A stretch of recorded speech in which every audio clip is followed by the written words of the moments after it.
Welcome to our channel. If you want to activate your MetroPCS SIM card, follow these step-by-step instructions to get your phone service up and running. Step 1. Power off your phone completely before inserting the SIM card to avoid any technical issues during installation. Step 2. Locate the SIM card tray on your phone, usually found on the side of the device. Use the SIM ejector tool or a small paperclip to open the tray. Step 3. Insert your MetroPCS SIM card into the tray with the gold contacts facing down. Make sure it fits securely in the correct orientation. Step 4. Push the tray back into your phone gently until it clicks into place, then power on your device. Step 5. Once your phone turns on, dial 228 or 228 from your phone's dialer to begin the automated activation process. Follow the voice prompts. Step 6. Alternatively, visit metrobytemobile.com.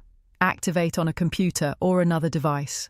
Enter your phone number, SIM card number, and required account information. Step 7. If activating online, follow all on-screen instructions and wait for the confirmation message indicating your SIM card is successfully activated. Step 8. Restart your phone after activation completes. Test your connection by making a call or sending a text message to verify everything works properly. Don't forget to like this video and subscribe to our channel.